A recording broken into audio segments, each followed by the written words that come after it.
Black girls are magic. Harry Potter fans, don't come at me, but Harry Potter ain't got nothing on us. In every shade, tone, complexion, no matter how you carry out your inspection, we are magic. From the lush curls that spring from our roots to the soles of our feet and our boots, we are magic. Take the fierce and confident way we walk and add it to the sexy twang with which we talk. Black girls are magic. I mean, look at the growth potions we make for our hair using just coconut oil, shea butter, and water, and tell me that we ain't magic. In fact, let me hit you with some stats. A black girl is less likely to be paid than her white male counterparts, a black girl is less likely to be hired compared to her white male counterparts, even if they're doing the same job, even if she's doing it better, and she can probably do it while standing in high heels. Black girls are magic. And please not think that I'm trying to say other girls are not, because I will tell you straight up until you get it right. My pro-black does not mean anti-white. I'm just trying to show people that we too have a light and let them know that it shines just as bright. Black girls are magic. You see, a black girl face is not one but two labels that society will try to use to crush her, being black and being female. Yet somehow she turns them into her greatest weapons. A black girl must defy the laws of racism, refuse to be weighed down by sexism, take up her armor of feminism and rise to achieve greatness in a world that tells her she is not enough.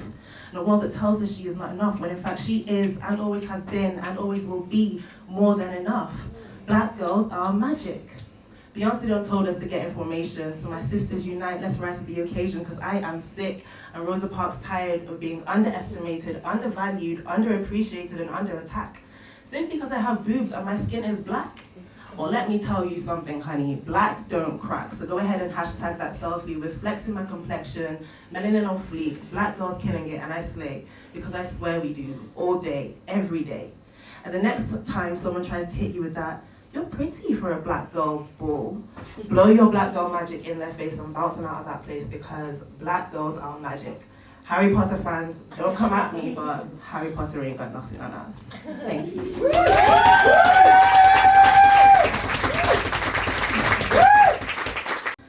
I'm tired of being too something. You say I'm too loud, too quiet, too confident, too awkward, too independent, too needy, too old, too young, too tall, too skinny, too dark, too nerdy, too sensitive, too westernized, too religious, too much, too me.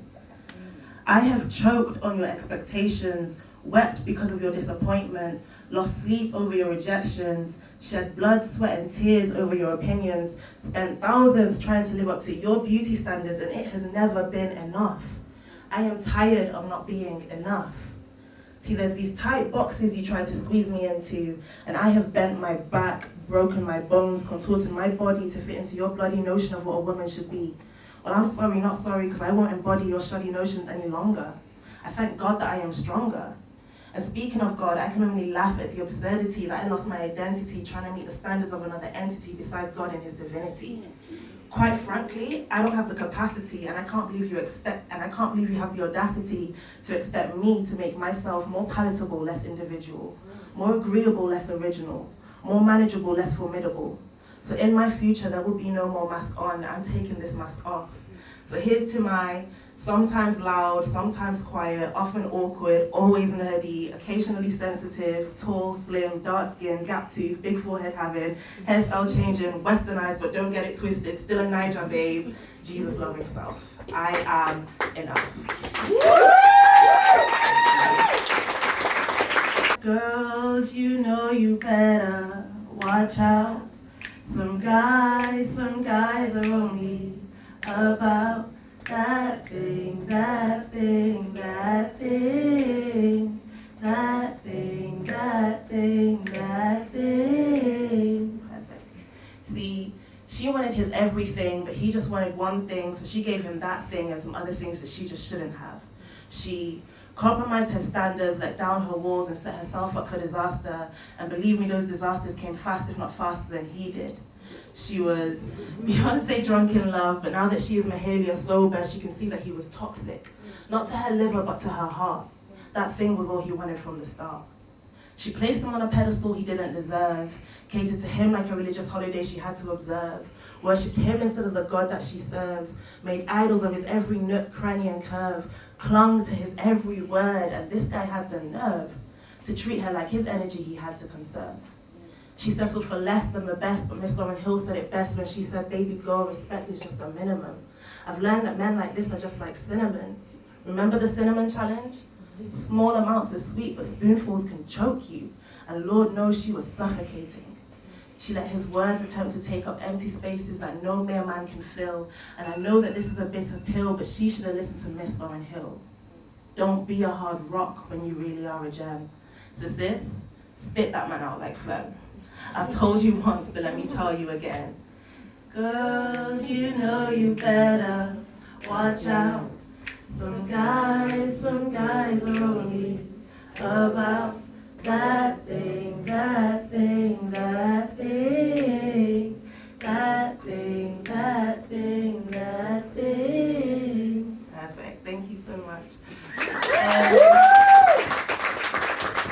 Guys, you know you better watch out.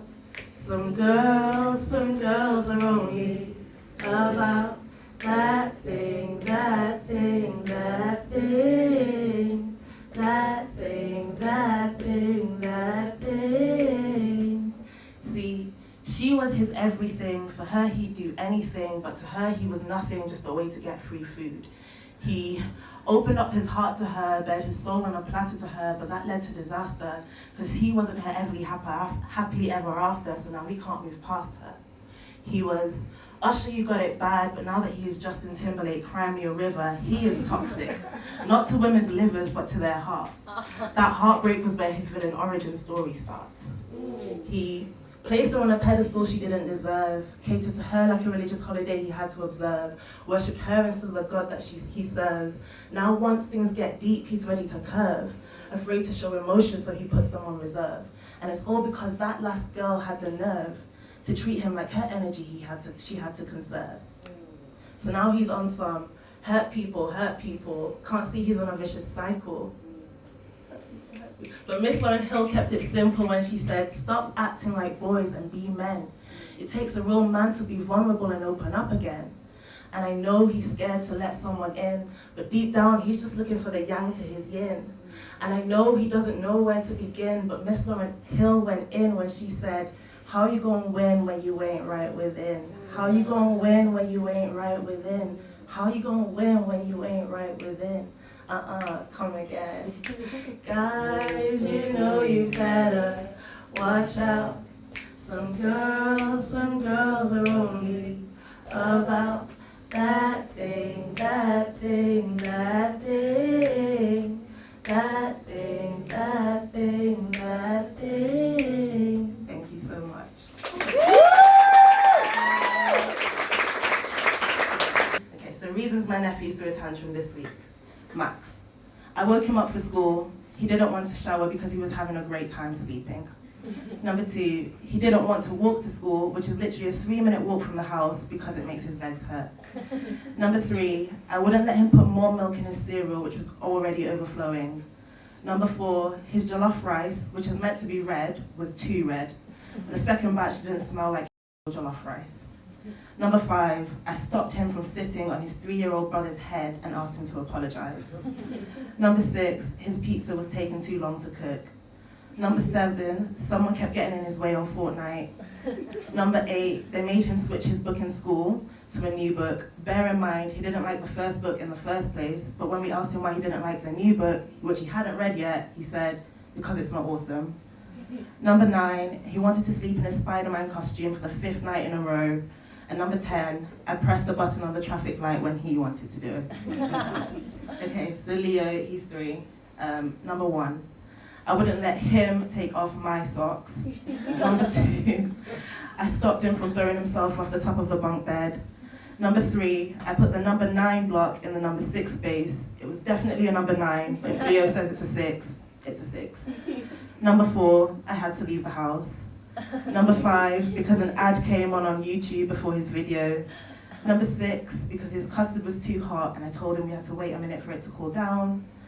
Number 7, I wouldn't let him use his brother's toothbrush, but he won. I let him use his brother's toothbrush. Number 8, I stopped him from squishing a banana into the carpet. Number 9, he wanted to be the one to lock the door. And number 11, it was bedtime, so I wouldn't sing Itsy Bitsy Spider for the 25th time that evening. Thank you.